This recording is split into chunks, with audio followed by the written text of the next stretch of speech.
Hello, hello. Welcome back to the Woman Wise podcast. I'm Sara Haboubi, and here is my incredible co-host, Janine Lingenfelder. How are you doing, Janine? I am doing fantastic. Hi, everyone. So excited for today, Sara. It is a very, very unusual because we're in the middle of the day, and I'm sure people are thinking, Yeah. hang on a minute, you guys said you're only going to be on a Wednesday night at 8 p.m. And yeah, absolutely. However, needs must. And after hearing this incredible lady talk yesterday at the Ranchers Ladies Coffee Morning, as she was talking and she was showing her PowerPoint, which we could hardly see, but her talk was so fascinating, I thought, right, we're going to have to get her on so everyone can actually see the PowerPoint and can see her presentation because it's a really, really interesting story. So we are going to welcome to the stage, without any further ado, Paulette Buizer. Paulette, how are you doing? How are you? I'm good, thank you. Awesome to have you on the show. Thank you so much for having me. I really appreciate it. It's great to be here. It's actually our honor. It really is. So let's just get right into it. Your story started about 13 years ago when you got an opportunity to come to the UAE. So I'm going to hand over to you and let you just tell your story and who you are. Well, I'm from Canada, and I was in Toronto getting my master's, and I was looking for something different to do. And I kept seeing advertisements through Teachaway to come to the UAE. And it was the initiative where they were wanting 21st century learning for all of their students. And they were looking for, I thought at first, well, I don't have, TESOL or, I don't have English. I don't teach English as a second language. And they said, no, that's not what we want. We want it to be taught the way you teach it in Canada. So I put in my application, and within a year I was on my way to the UAE. That was 2011. And I was in the UAE for 8 years teaching in government schools. So it was a ride, it was a real ride. Exciting times because they were trying to do so much, and it was a little chaotic, but you got that feeling that there was a real energy and an attempt to do something really interesting with education here. And so many people were coming over. I mean, so many expats were from all over the world were coming over. So then I stayed until 2019, and then I went back to Canada. So, yeah. But it sounds like you would have stayed if you'd got the opportunity. Yeah, I think I would have. There were a couple of things that happened, I guess, that in 2019. I mean, part of the story, I probably would have stayed, but you know how the hand of fate a little bit. But I was actually diagnosed with cancer in 2019 here in the country, and it was curable. And but I had to go through treatment, and the treatment, you know how that happens. The treatment is what makes you sicker. So I sort of, at that point, I thought to myself, okay, maybe this is a sign. And then my mother was also turning 90. And I thought she's very healthy, but I thought, maybe this is all telling me to go back home, which is what I did. And it was good because the pandemic came along and my mother did need me at that time. And so I think that it worked out. So. Yeah, I have to say, I think I can probably speak for Janine as well. There's no such thing as coincidences. Yeah. And definitely, the hand of fate is a powerful thing. And, when messages come, we're better off heeding them and not trying to push them. So you've got some slides. Do you want to shall I bring the slides on? And sure. You want to talk your way through it? Because I think once you see this, I mean, this is what really clinched it for me, was actually looking at these incredible pictures of your book. So talk us through the book. Okay, sure. That's great. So when I went home in 2019, I don't think I would have written this book had I still been here, because I would have been so busy as a teacher. But when I went home, the things that we didn't have when I was here teaching, there weren't a lot of resources for kids that were based on the culture and Emirati people, Emirati culture, Emirati history in English. So I thought maybe I could contribute to that, a growing body of that work.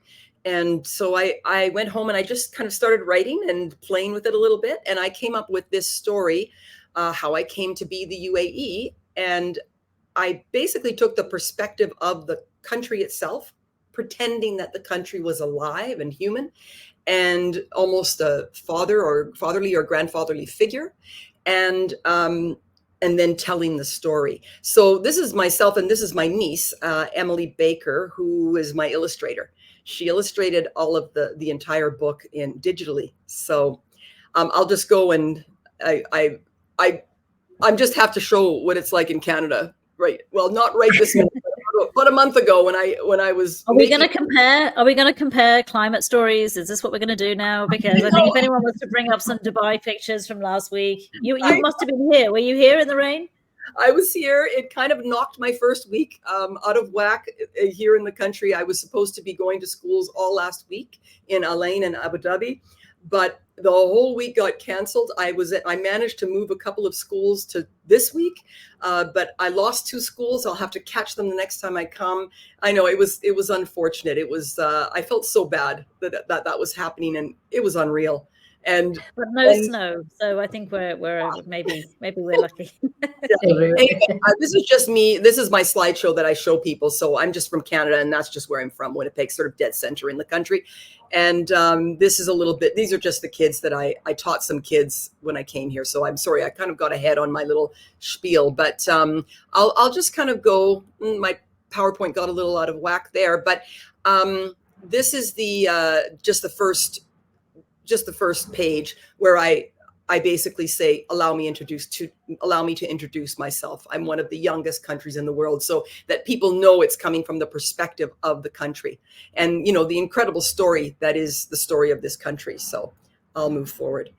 A lot of research involved in this story. I knew things. I knew some things. It wasn't that I didn't, but you have to make sure they're right.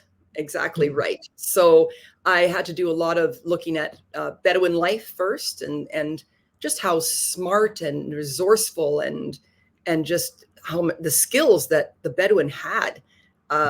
Because I started the book from the 1800s and brought it forward, and it's hard for me to believe that they could exist in the heat of the desert, and just how hard that must have been, how difficult that must have been.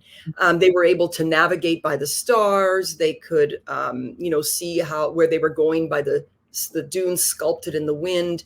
They could distinguish between footprints of a man, woman, child, animal. It's quite incredible, really. And when you think about it and how modern it is here now, and how we've lost those skills, people in general have lost those skills, but the Bedouin, they were certainly hardy people. And of course, then they also were great trainers of the falcon. And I found out a little bit about this. I just thought they got falcons and they kept them, but they didn't. They caught them in the wild, trained them along with the Saluki dog, which I hadn't really been aware of. And so they would teach them to punt together, and the bird would be sent out to find the prey. And then the dog would be released when the prey was found. When the bird was hovering over the prey, the dog would be released. And Salukis can run, up to 70 kilometers an hour. So then the men would follow along, and the Saluki would have like the gazelle or the rabbit. And then what I didn't know was that they released the falcons back into the wild after the season, so that they could breed and then come around again, which was really sustainable, isn't it? Allow them to breed and then having them come around again and capture them. I just don't, it's amazing to me. Really, it is. So pearl diving was another, of course, it defines this region, doesn't it? The pearl diving trade, many people became wealthy from the pearl diving. Cartier being one of them, coming from Europe. But everybody was buying their pearls. Italy, Sri Lanka, they were all coming to buy pearls here. It was a busy hub with the little fishing villages, which are, Abu Dhabi, Dubai, Sharjah, tiny little fishing villages that are now big cities. They were buzzing at the time. And but of course, pearl diving it's very difficult, and the divers themselves, who didn't make a lot of money doing it. They'd go out for months at a time, and then they'd get paid when they came back. The Bedouin also joined in because they would need extra money for their families. And so they would dive, and 50 times plus a day. I kind of took an average of that, because some places I looked said sometimes they would go 100 times a day. I'd be thinking, oh, how could that happen? So, but most accounts said about 40 to 50 times a day they would dive. And of course, a lot of perils, right?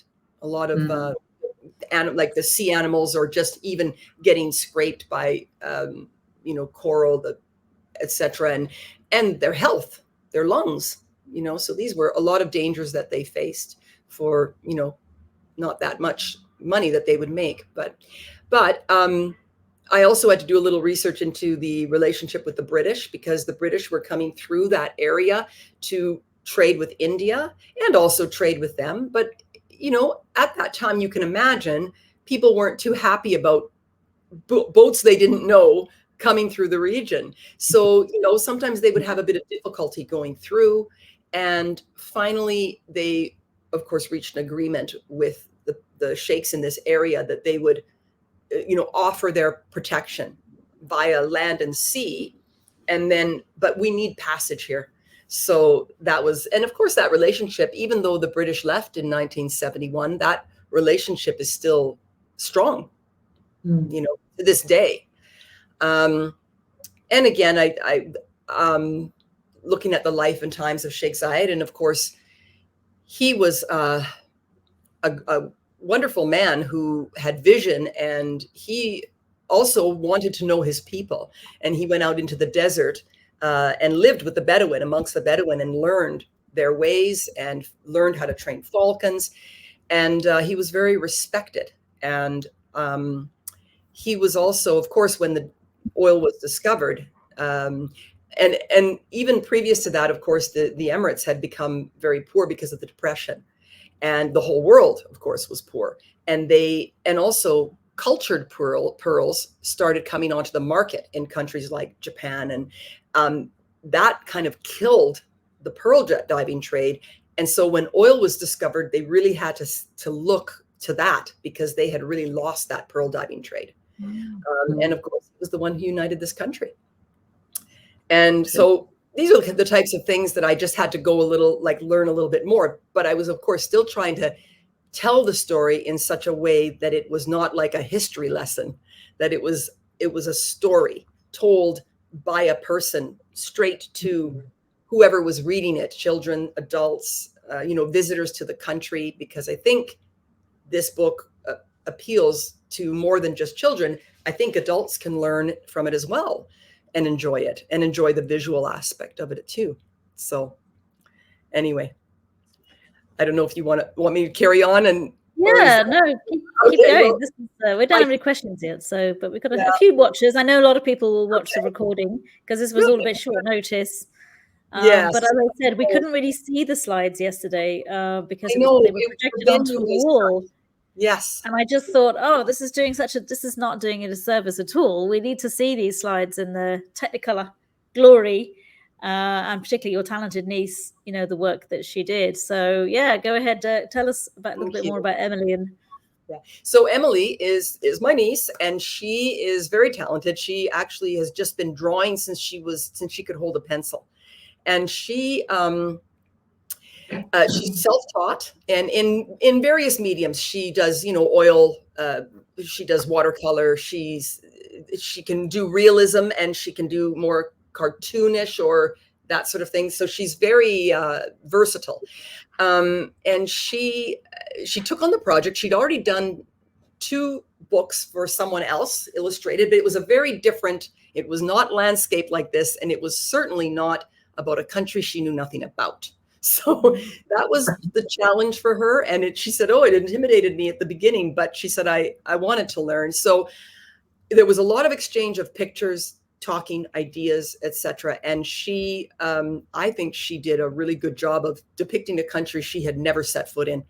And you can see in the second picture, that was when we came in November, when the we first launched the book, I took her to the Grand Mosque, which is one of the pictures and one of the illustrations. And you can see her face in this picture. I love it because she kind of went, oh, this is it. Because she could not tell from the picture. She knew it was magnificent, but you don't know until you're standing in there that it's magnificent, right?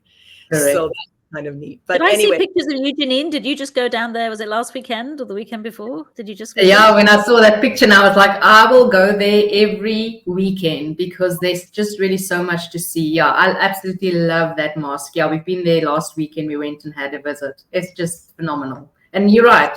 You have to be there. A picture doesn't give it justice. Does not at all. So anyway, so now we start kind of on the book. And what I did here was I'm not showing I am showing successive pictures, but I'm trying to show here a little bit about Emily's process and my process with her, just in terms of the book. And this was the cover. And, that cover is always important, isn't it? I mean, you think about a cover and they tell you, like when I'm reading up on this, I'm going, oh, the cover's really, really important. And it was the last thing I did or she did. And I couldn't decide on what am I going to do? Do I take something from within the book? I wasn't sure. But then I thought, you know what? It has to be the sand. There has to be animals, the camel, the falcon, and there has to be a person who represents the culture. So I kept it really, really simple. And we went with this. And then that camel and the gentleman appear again in the book in a different position.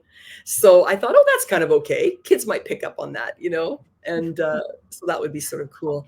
But I love that sand, right? That Abu Dhabi Alain sand, that brick red. It's just beautiful. So I thought it has to be in the book. Yeah. And a lot of people who've never been here don't realize that sand comes in different colors, and that every emirate has its own colored sand. So it is very unique to the region. Absolutely. And then when it came to the title, I somebody asked me the question yesterday or the other day at the lunch or the coffee, like, how'd you come upon the title? And it was just the first thing I wrote when I was writing the story. It made sense because it was what the story was about, how I came to be the UAE. But then you'd think, I'm not going to pick the first thing that comes along. I have to, do my due diligence here. Right. So I had my sisters and my friends and I said, okay, we got to brainstorm all the names, which we did. About 60 or 70 of them, right? Like, how do you even get 60 or 70? And not one of them was right. And I went, no, like, it doesn't. So what? It doesn't say anything. And then I finally settled upon this one. And of course, I think it was Sara. I think it was your mother that pointed out to me that at first she thought it was a typo, like how I came to be or how it came to be. But then when she realized that it was the country being personified. Yeah. Right. Then she's like, okay, so that was kind of a neat conversation to have too. But that was sort of the title page. But one of the first pictures in the book, I sort of show the process that Emily went through. What we would do is often we had a bit of a rocky start. At the beginning, it was mostly verbal. I would tell her verbally and I'd send her a bunch of pictures. And then she sort of did something and then we'd go back and forth. And later, this wasn't the first picture she actually drew. It was more towards the middle. But we would get to a point where I would draw like stick figures, and then she would go, okay, I'll make something up. And then she would hand it to me, and it would look something like this. And then I would make changes from there and say, okay, I need this, etc. I need that. And something we realized early on was that tent, which is sitting right directly in the gutter of the book, so you wouldn't be able to see that. We had to move that entrance to the tent a different way, and you'll see her do that. You see how it's sitting right there. And then she layers in her digital, and this was her first digital book as well. She was just learning how to go digital here. So she was and making her drawings, layering the colors. She's very good with color. She always has been. She sees color very well. So then it finally got to this point. But if I can show a little time lapse of front to back, like beginning to end, the next one, I don't know if it'll play. I don't think I have the capacity to do it here. No, that's a I shame. don't think I do. That's too bad. Video. Yeah. So anyway, I won't be able to show that, but what can you do? But you can see her use of color in this particular page, which is the second one. And I have a brother-in-law who's a photographer, and I said, is this, I'm not good with color. So I said to him, is this the right color of the sand? And he pulled up a photograph and he said, she's got it exactly right. A photograph of sand at night. And in this part of the world, in this region. And he just said, no, he said, she's got it. It's the exact color of the sand at night in certain light. So that was really neat. But this, again, this was about the fourth attempt in this picture, because we had this was one of the ones she did early on. And we weren't doing sketches yet. I was just talking to her. So she did this. So we don't always get that right. And I went, oh no, that's not right. that's blue. That's not right. And then we moved to, she kept going. I said, oh, plus we need more camels. We need more people. And then she went to this. And I was like, well, it's nice, but it's just not right. And the colors weren't right. It didn't feel like, I knew it didn't feel like Elaine where I was. And then we rejected it and went to this one. I wanted that simplicity, that vastness, that the other looked a bit too, I don't know, Disney-like, if I can say that. No disrespect intended, but more like fantasy or romantic. And I wanted it to be more rugged, more, so this is what you like to go out in the desert in your Jeep. Yes. Oh yeah, I just see playground right now, but I'm just so, Emily is beyond talented. Her talent is truly shining through every stroke and detail, and I love how she's really bringing the story in as you're talking with her imagery. It's fantastic. I know she's good. I was so lucky. There's that camel and the man doing we've already done this page. And then when we were poring over the book, thinking, what are we going to put on that cover? I just kind of went, what about the camel? But then I said, I don't think he should have a pack on. We wanted to make that different, So anyway, but there he is. This was the first page that she drew, the very first page. And I think it's still my favorite. Maybe it's just sentimental. I don't know. But when I saw her do this picture, I thought, okay, I think I've got something here. I think alone, I thought, okay, my story's okay. But when I saw this picture, I went, oh yeah, it's coming alive now. And it felt real to me. So, the Falk and the Saluki, as that whole, I talked earlier about this, that relationship, right? The triad, and the bird, the hound. She's really captured that. You can see the personality actually of the men and the dog and the bird. And I mean, I love it. It really, immediately you're intrigued as to but this is not how do they work together. That was the first one. You see that difference between the sand? So it was her first picture, and as she moved through the book, she developed a style of the book, that developed for her. And when she came to the end, she said, I think I need to change this. And I said, oh, I love this picture. Why would you change it? She said, it's not matching the style of the sand in the rest of the book. So she said, I have to change it. So she changed the sand and then put the people back on, and then she lit it. So, and she's very good with light and shadow as well. So, that was that. A lot of depth, a lot of deep emotions in that image alone. Yes, I do. I love this. It's just, again, that vastness of sand and these two men out there just with the dog and the falcon. I still think this one's my favorite, I have to say. But then we moved from the desert, to, of course, water. And Emily too, she said to me, you don't want to have everything warm in every page. Like, you've got to have warm, cool colors. You've got to have that juxtaposition of warm colors, cool colors, and going back between and forth, which, I wasn't thinking those things at all. I got quite an education. But this, I'll just go to the next slide, where this was the first attempt at this page that she made. And I said, okay, well, I like it, but it was a bit far away, and there was only one diver. And I said, well, there'd be like a multiple divers coming off that boat. So she worked on it, and she brought in another boat, and then she finally changed it to this. And you can see all the men in the boat, in the water and in the boat.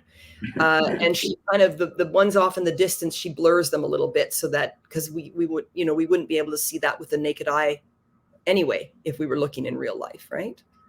So True. yeah, I love the reflection of the boats on the water itself.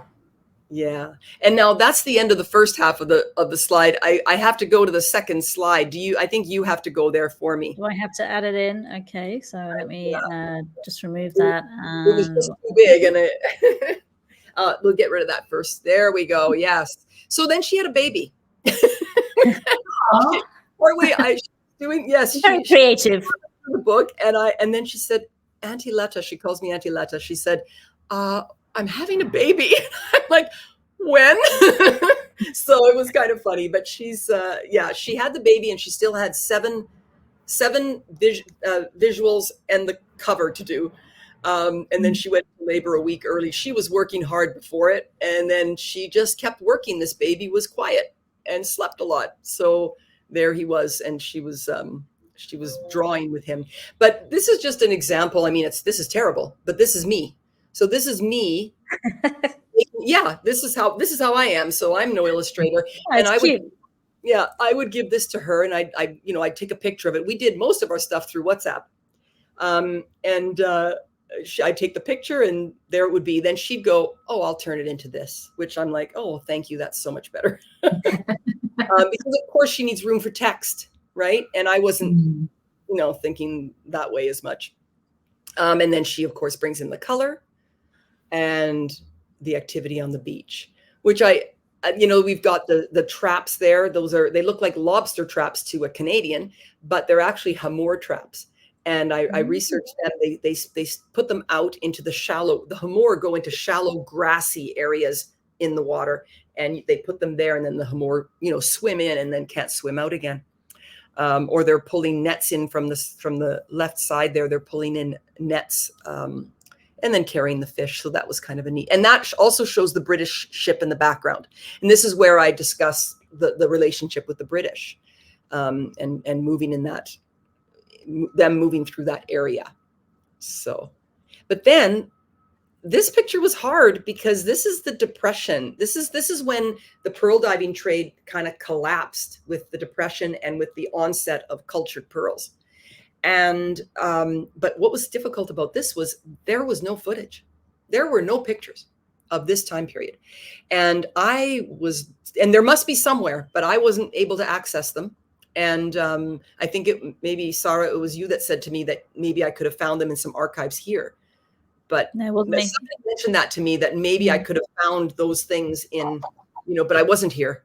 So what I did with this was I looked for abandoned fishing villages.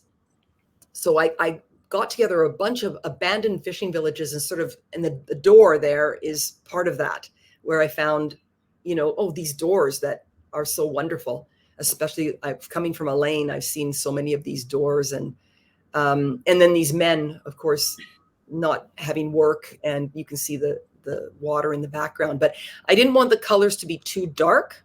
So Emily, I said, I kind of want, it's got to be kind of a yellowish.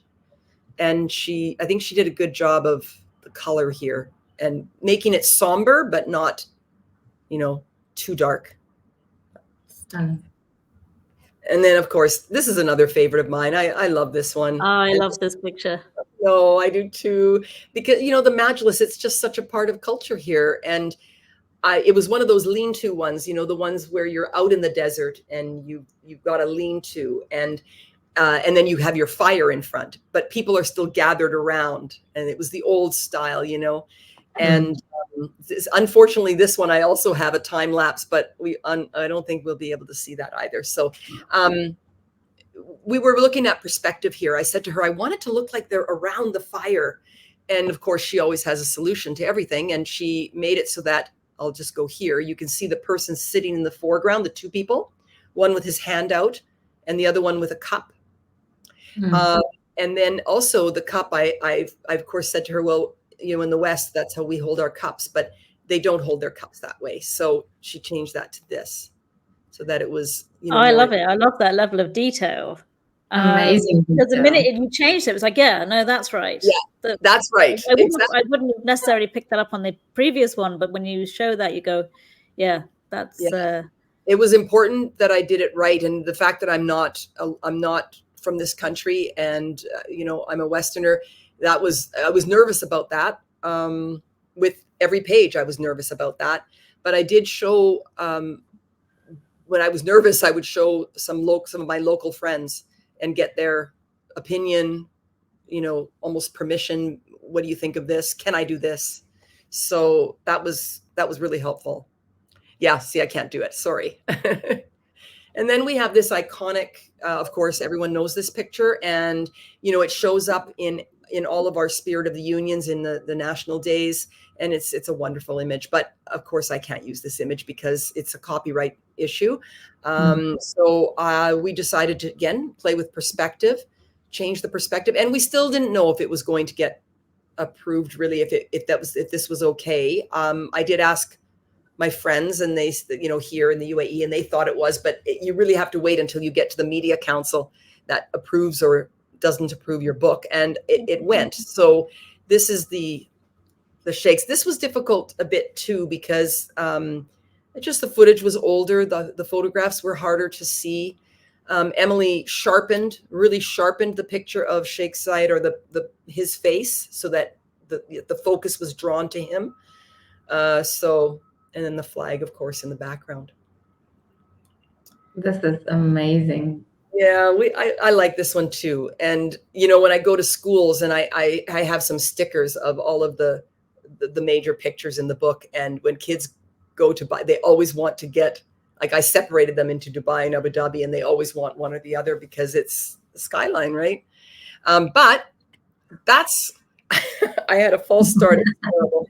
I didn't know how to present this at first. I'm thinking, okay, I want to present, you know, different aspects. And and basically it was, I'll show you Emily's. It was just a bunch of buildings in the sand mixed up. It was just, and I looked at it and I went, she said, what do you think of this? And I said, oh no, it's terrible. It's terrible.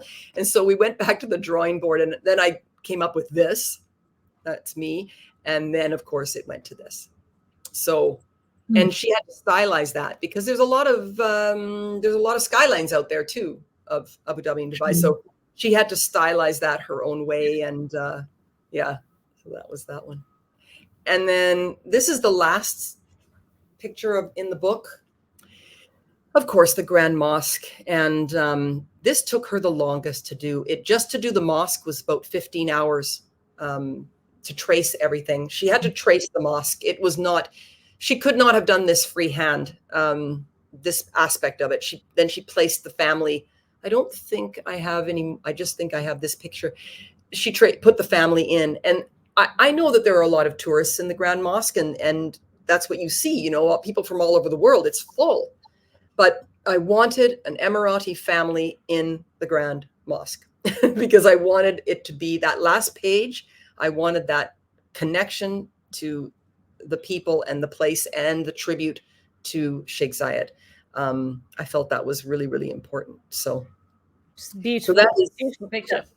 Almost the last page. And then I had a poem. Now the poem at the end of the book, The Wise Man of the Arabs, which is all about how Sheikh Zayed grew up and what people felt about him. I did that when I first came back from the UAE to Canada. This is the first thing that kind of poured out of me. And I don't know how, but about 2.5 hours I did this poem, minus the last 2 or 3 stanzas. And it's been edited a lot since. But when I did it, I went, okay, so I've got a poem. So what am I going to do with that? Because, you know, people might read the poem and say, oh, that's a nice poem. But you don't put a poem out there, right? So I tucked it aside. I wrote the book. And then a good friend of mine said, well, why don't you put it at the end of your book? And I thought, oh, okay, that makes sense, because it's, you know, it really was about him. And that is pretty much. Well, I think you're going to have to read the poem because I definitely can't see the writing there. So would you mind reading it? Because I think I can't see that one either, but I've got a book right here, so I can read it. Sure. Oh, awesome. Okay. All right. Here we go. The Wise Man of the Arabs. A child was born in the land of desert sands, raised and nurtured with kind and gentle hands. Youngest son of a wise and benevolent ruler, he went on to become the country's greatest leader. Born amid years of hardship and deprivation, the desert taught him patience, resilience, determination. He lived among the Bedouin, experiencing firsthand the value of simplicity and respect for the land.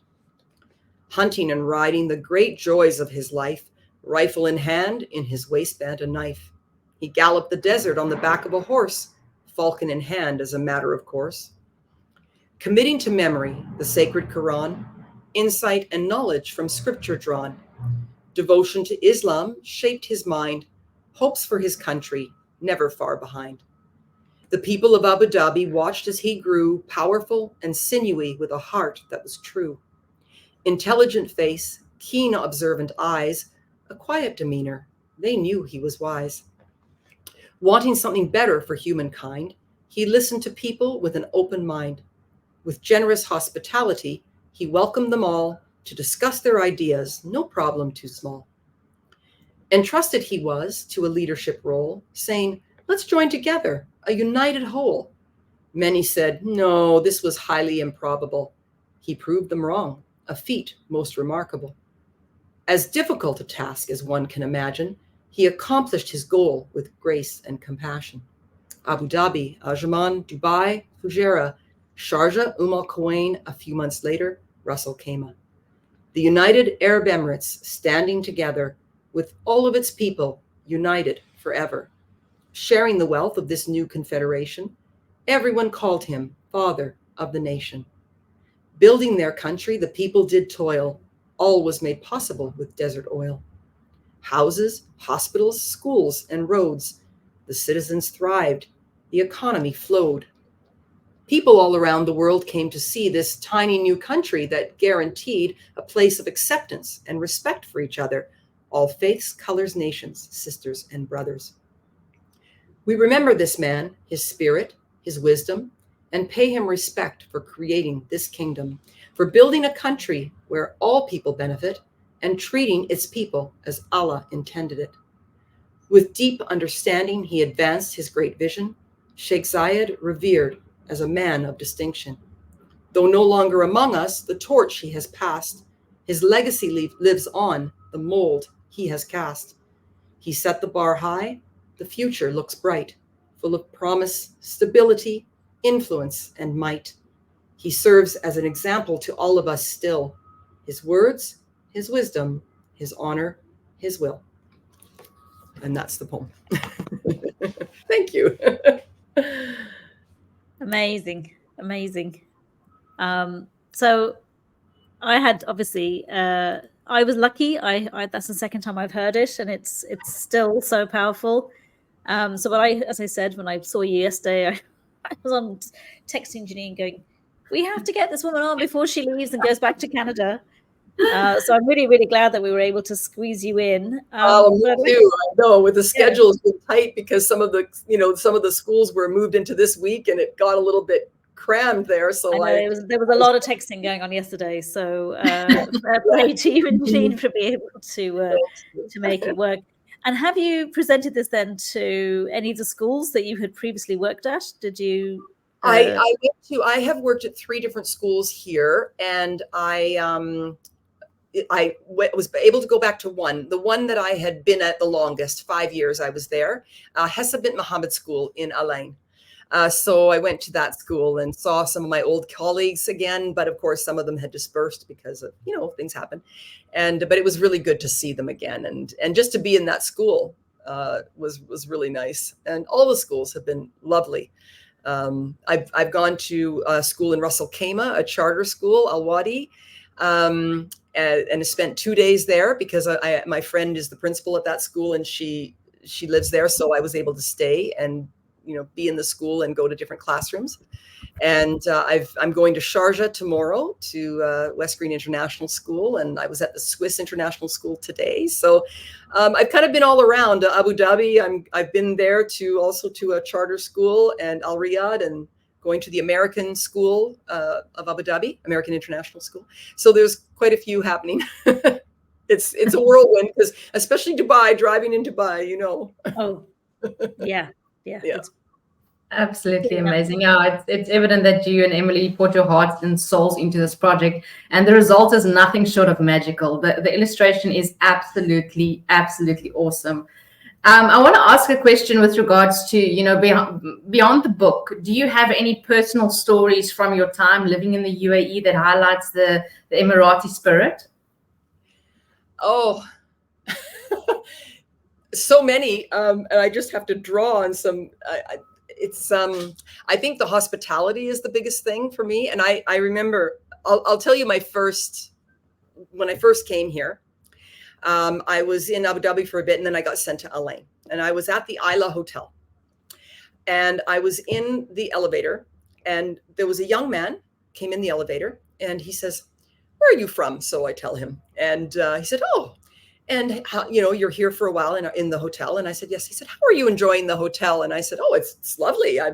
It's a wonderful hotel." And then I find out that he is the owner. He's the son of the owner of the hotel. And he says, "I'd like to take you to meet my father and on his farm." So off the next day, off we went to the farm and met his father. And I was there, just, I guess, hanging around, and I just met some other people there. We toured the farm a bit, and then I came back, and he said, "Do you mind? I just have to stop off and talk to my uncle. Do you mind if I just take that little detour before I bring you back to the hotel?" And I said, "Of course." So we stopped at his uncle's, and there's a few people there, and they have three falcons, I believe it was, in the majlis, and he introduces me to his uncle, who insists that I have coffee and dates, and insists that I have a falcon on my arm. And they were so kind, and I just thought, where on earth would this ever happen to me? Where on earth would this happen to me? It was such a lovely thing. And I like I said, I can't, when I tell people this story, they're like, "Really? Like, how does this happen?" So that was one story that I'll always remember, because it was it really struck me at the beginning when I came here. That sort of hospitality. So one of many. I love that. Yeah, it's one thing me and Sara say a lot on the podcast is only in Dubai. only in Dubai. Yep. Exactly. So I think I love it because, as I've already said, and you ladies know, we've been as a family, we've been here since 1980 in one way, shape, or form. So 43 years. In fact, April, actually, we arrived. I think it was sort of April initially. And I just love, you really captured the uniqueness of the UAE. Mm-hmm. This isn't like any other Arab, it's like, anyway, if you go to Europe, you can't say France is the same as Germany. Yes, there's similarities, but the UAE is a very unique country. And I think the fact that it is so young, that really the traditions of, the Bedouin and the pearl divers and the fishermen, you can still see it. I know that's not how they make their living, but that tradition is still very here. If you come to visit Dubai and you go to they've tried to maintain some of it in some way, shape, or form. But I really think seeing it in this format as the history of the country and how it was developed, I think really captured something very magical. And I think it would be remiss of anyone who lives here not to get this book. So there is a question, of course, which is, where can people buy it? And you had said, obviously, Amazon.ae, they have it available. But if they were to go to a bookshop? I've got a bit of a list here. Of course, Amazon.ae, Bookworm has it and has been selling. A lot of kids get it at Bookworm. Magrudys, and I'm going to say this correctly, Kinokuniya in Dubai Mall, the Japanese bookstore. New Era Bookshop, Sheikh Mohammed Center of Cultural Understanding has it. Bookland, Jarir, Akindami, and Virgin. I was going to type them all. I was like, I actually don't know how to spell those. I was like,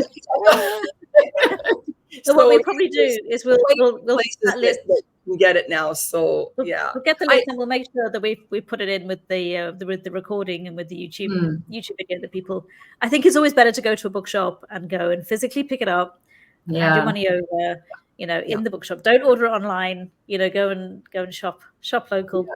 Yeah, exactly. For that. It's, I hope people enjoy it, but I think that it's, like I said, I really do believe it's a book that both the people in the country who know the country already and the local people can enjoy it. But I really believe also there's this influx of people coming here all the time, and for them to pick this up, and sometimes also people who come here, many of them, English is not their first language, but this is accessible. Told as a children's story, and it is, accurate. It's just told as a story. It makes it easier, more palatable for them to read, and then the visuals support it. So, and it can be a keepsake book that you can keep on your coffee table. And easy to take home with you, because sometimes you'd like to take a book, but sometimes they're heavy. And there's great books here about the history of the UAE, but people may not take them because they're heavy or because there's a lot of reading, but they could pick this up and actually read it immediately in the country and then, take it home. So that's what I was sort of hoping, that people would like it as a keepsake, That was actually my next question was, looking ahead, what are your hopes for our future generations that will view and celebrate the UAE story through your book? Well, I have another a good story about that. I was at Al Riyadh School on Monday this week, and the vice principal or the deputy head of, I can't remember the title, but anyway, she had bought the book and bought several for several teachers and friends there. And one of the ladies that she gave it to took it home. She was a local, and she took it home and read it to her brother, who immediately was enthralled and was looking at these pictures and loved the picture of the mosque, and he recognized things. And then her father, she came and talked to me on Monday and wanted to talk to me about the book. And she said that her father came in, and suddenly there was a conversation struck between those two generations. And he was telling his son, he was looking at the pictures and going, oh, well, I lived in this time, and this back and forth started happening. And she said, I cried, I felt like crying, because it was just this moment, and a moment of seeing also a book, a mirror book, a reflective book. And I felt, when she was telling me, I was getting chills, because that is the exact response that I was hoping for. And if I got that response, I'm happy, it's happy. And she also said that, which I was really grateful for, that I got the details correct, which I was, frankly, very, very concerned about, that I had gotten, that the Gutra was done correctly. The care with which you've written this book, the attention to detail, your heart is absolutely in it. You can really see that, and it is with the best intention. And Shelley MacDonald said it's a testament to Paulette's skills that this book is a resource for all ages. And I think absolutely, when I saw it, I was thinking, this might have been written for children, but we're all big kids, aren't we, at heart? Oh yeah. And to read it as an adult would be really great, right? To read that together with, like, the adult reading it to a child who maybe isn't ready for the language yet or whatever. But it just, wouldn't that be a lovely thing? The older generation talking to the younger generation through that book, that would be lovely. Yeah. Indeed. Oh, such an insightful conversation. And I've learned so much, even from the Falcons' point of view. When you started talking about the book, I was like, what? I know. So many interesting facts. When I was discovering things too, I thought, oh my goodness, how didn't I know that? And then I thought, well, I guess, you really have to, there's so many layers. And we all know there's many layers to this culture. It's very layered and nuanced. And that's something that when you're not, you're a visitor to the country, you start to really learn that when you're here. Yeah. Oh, absolutely. And I think, when people think of Dubai, they think the glitz, they think the glamour, they think, the palm and all of the sort of, the 5-star, 7-star hotels, the fast cars and everything else. But the reality is, I think having that anchor to the past through this book certainly makes me feel proud to be living here. Yes. And, it's funny because in 2011, when I came here, people had not, when I, oh, where are you going? They'd say to me, people back in Canada, and I say, well, I'm going to the UAE. And they say, where? And I go, Dubai. And they're like, oh, we know Dubai, but they knew Dubai and they didn't know the UAE. But I think in that period of time that I was 8 years even and beyond, the UAE, I've noticed how the UAE has become known worldwide, and how it stepped on that world stage to be an influence now. People are hearing it in the news and they know about it. And what was really funny, I went back to Canada and I got a short-term teaching job at a school. And there was a girl in that, two girls in my classroom. Both had been born in Dubai. One of them left when she was 3. The other one was here the entire time that I lived here. She was now 15. They had just moved to Canada, just immigrated. And there I was meeting her in the same city in my very large country, in the same school, in a city of almost 1 million. And I thought, how does this happen? It was just, and then of course we were able to share all kinds of things about the UAE with each other. And it was a really neat opportunity for us. I just really enjoyed that. So you finished the book. When did you actually finish writing? I'm sorry. When had the book, when was the book finished? Sorry, I think my internet dropped. Well, the pandemic disrupted me a little bit. I started it kind of in beginning of 2020, end of 2019, beginning of 2020. But the thing is, I was doing a lot of little things. And this story, I kind of developed it over time. So maybe over the course of a year.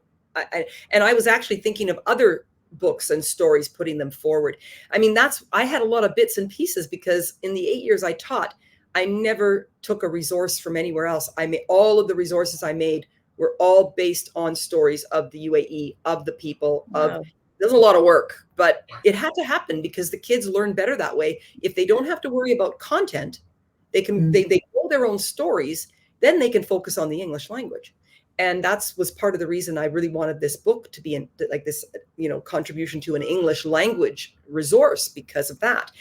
But I guess that I kind of was doing a few other things. And then I thought, yeah, this is the book I'm going to take forward. So from beginning to end, I would say, at beginning of 2020, and then pandemic came and, nothing was really happening. I was finished the book, but I was ready for publishers, but everything was closed down. So I couldn't get a hold of anyone. No one was responding. It was just one of those things. So I just sat on it for a bit, started getting a mock-up, got the pictures going. And I guess that it was 2020 at the end of 2022, beginning of 2023, when it was kind of ready to go. And then I managed to get in touch with Shelley and we sort of went from there. And it was released last September. So it was a process. And I was learning along the way. I first had to self-publish it in Canada because nobody knew me. Who are you? And so I had to make the whole book. And then I sent Shelley the whole book to look at because otherwise she would be thinking, well, I don't know who you are. And right. So how can you not be thrilled with the with the book? Sorry, I just have to just 1 second. Apologies. The doorbell is ringing. Oh, I just love your passion with the history of the UAE as well. And I can't even imagine that it could not have been easy going through all of this as well. Even though you were learning and it was an educational journey for you, I don't think it was as easy as people think it would be. It's not. When I was so tired the first year, I was exhausted, and I realized, I thought, why am I so tired? But it is the assimilation. It's not only, it's taking in a culture that is completely different than where you come from. Mm. Learning your way, finding your people too, because you're an expat, so you have to find a small family at least, and then getting to know your way through the school system, which was, you know, they were learning, they were starting out. It was assimilating all of that information and making sense of it. It was exhausting, and you really had to pay attention. And everything was a first, you know, okay, what do I do in this situation? And learning the customs and not wanting to step on toes or do the wrong thing, right? You want to respect the place that you've come to. You come, like I came with all teachers, and we have a lot of knowledge of education in the West, but they had to go through the process here. It's not the West. They needed to figure it out, and I felt like I was there. If you want my help, if you want anything from me, I'm here to serve. I wasn't here to tell people what to do, because that wasn't my role, nor was it my place to do so. So yeah. Well, you know, it sounds like you've left a part of yourself here. Yeah, I do enjoy when you went back, so I'm sure you'll be back again. Paulette, thank you at such short notice for jumping on this call with us. I loved the book when I saw it yesterday. I thought, you know, everyone needs to see this who lives here, and if you have children, or if you're, you know, the big kid at heart, I think getting a copy of this book is really, really important. And it'd be great to, you know, if you're back again. We'd love to have you on again, and whatever your next project is, you know, I think we'd like to. It's in the works. Stuff in the works. Whatever you and Emily are producing, I think it's obviously going to be very sensitive and very beautiful, and that lovely, you know, you've got the real human touch there. Well, thank you so much. Thank you, and thank you for having me, and thank you for switching your schedule to have me on in the afternoon instead of the evening. I really appreciate that. It's been really a real pleasure to talk to you both. I think it's something that might be new for us, spotlighting people on the spot. It's what we do. It's you know, absolutely just loved it when Sara came to me and she's like talking about this. I'm like, well, let's do it. We have to do it, and I'm so grateful for that. And really, really awesome to have you here and seeing this. And that poem, I absolutely love that poem. It's something that I feel that needs to be in a frame in everybody's home here in the UAE. It's really, really stunning. That's lovely. Can't believe we almost on the hour here, Sara. Time is absolutely flying. It went by in a flash. We could always talk to our guests forever and a day, but we will wrap up here and enjoy the rest of your visit here. Thank you. I will. We will send this out far and wide, because I think everyone needs to see this book, and that poem I think would be fantastic, and we might even just take that little poem and just put that as a little video out there as well. I think it'd be great. Oh, that's lovely. Yes. Absolutely. Thank you both. Not at all. Paulette Buizer, thank you so much. I will see if I can add our little exit. Okay. All right.